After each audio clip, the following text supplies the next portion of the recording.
দেখো গাইস আমাদের রাস্তার কি অবস্থা। কিরে চালা, সবাই হেঁটে যাচ্ছে। আরে ওই ভ্যানটা 3-4 জন উঠেছে, তা যায়।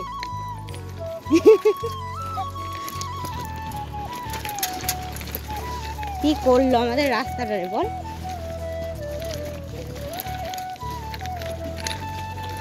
আজ মনে হয় 1 সপ্তাহ হয়ে গেল এই চলছে, কবে যে শেষ হবে।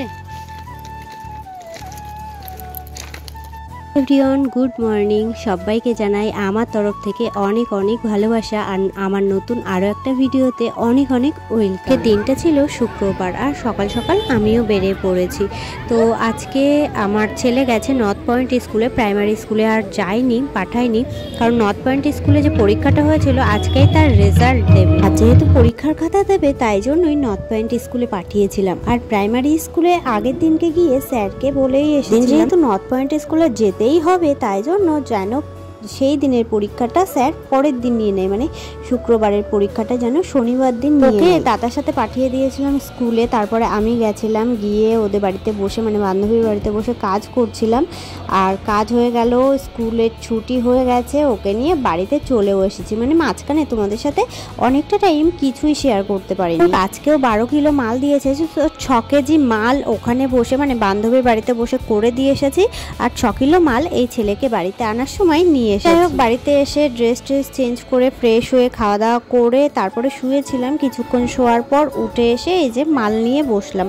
আসলে দেখবা হাতে যদি কাজ থাকে শুয়েও শান্তি পাওয়া যায়। এমনই আমার কাছে যেহেতু 6 কিলো মাল মানে ছিল বাড়িতে এনেছি, তাই জন্য কিছুক্ষণ শুয়েছিলাম, তারপরেই আর কি উঠে এসেছি যে না আমি মালগুলোকে আগে রেডি করে নিই। জন্যই ছেলে ওদিকে ঘুমাচ্ছে আর আমি এদিকে বসে বসে মাল করছি। কি আর করবো বলো, 2 টাকা ইনকাম করতে হলে তো, করতে গেলে তো একটু কষ্ট করতে হবে, তাই না? মাল করাতেই একটাই খালি কষ্ট, ওই যে পাখাটা চালানো যায় না।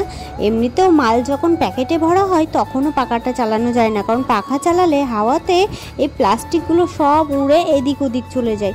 তারপরে মাল পোড়ানোর সময় তো পাখা চালানোর কোনো কথাই আসে না, কারণ মোমবাতি জ্বালিয়ে এই মালগুলোকে পোড়াতে হয় আর কি, মানে মুখ মারতে হয়। আর তোমরা তো এই কদিনে আমার ভিডিও দেখে দেখে বুঝেই গেছো যে আমি কি কাজ করি, কেমন কাজ করি, কিভাবে কাজ করি, তাই না? এছাড়াও আমি অনেক দিন ধরেই এরকম একটা বাড়িতে বসে কাজ খুঁজছিলাম, জানো তো, তবে পাচ্ছিলামই না।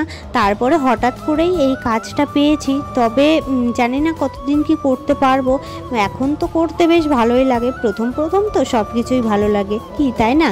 তো এখন তো করতে বেশ ভালোই লাগে, এরপর জানি না কি হবে। তবে এই মাল করতে গেলে মানে আমার তো একটু মাজার প্রবলেম বলতে ওই যে বাচ্চা হতে গেলে তো বোঝোই, একটা বাচ্চা হয়েছে যেহেতু, তো সেই মাজার প্রবলেমটা, মাজায় যে ইঞ্জেকশনটা দিয়েছিল তারপর থেকেই আর কি মাজাটা ব্যথা করে। এই আর সন্ধে দিয়ে নিয়েছি আর এদিকে আমি বসে মাল করছি আর ছেলেকেও আমার পাশেই বসিয়েছি বই নিয়ে, তো ওকে পড়াচ্ছি আর প্লাস মালও করছি। আর ওইখানে দেখতে পাচ্ছ পাখা রাখা রয়েছে, হ্যাঁ টেবিল ফ্যানটা চালিয়ে দিচ্ছি ওর দিকে ঘুরিয়ে করে ওর গরম না লাগে। আর এই দেখো আমি আর একটা জিনিস তোমাদেরকে দেখাই, এই যে ঝুড়ি ভাজাটা করতে হয় এর মধ্যে কিন্তু এই যে শুকনো লঙ্কা ভাজাও দিতে হয়, জানো তো। সন্ধ্যাবেলা ওকে একটু কমপ্লেন করে দিয়েছিলাম আর আমি খেয়েছি দুধ মুড়ি, খেয়ে ওকে পড়াতে বসেছি। আর ওই ফ্যানটা মাঝে মাঝে ওর দিকে ফিরে চালিয়ে দিচ্ছি, আবার মাঝে মাঝে বন্ধ করে দিচ্ছি, কারণ ফ্যান চালালে হাওয়াটাও না আমার এইদিকে আসছে, তো যার কারণে অসুবিধাই হচ্ছে। এই তো আজকের ভিডিওটা বেশি কিছু করতে পারিনি, মানে বেশি কিছু শ্যুট করতে পারিনি আজকের দিনে আর কি। তো সব কিছু মিলিয়ে মিশিয়ে আজকের এই ভিডিওটা তোমাদের কেমন লাগলো জানি ভালো লাগবে না, তবে প্রথম থেকে শেষ পর্যন্ত কেউ যদি আমার এই ভিডিওটা দেখে থাকো অবশ্যই কিন্তু কমেন্টে জানিও। ভিডিওটা যদি ভালো লাগে অবশ্যই একটা লাইক করে দিও, সুন্দর করে একটা কমেন্ট করে দিও, আর চ্যানেলে নতুন হয়ে থাকলে চ্যানেলটাকে সাবস্ক্রাইব করে দিও।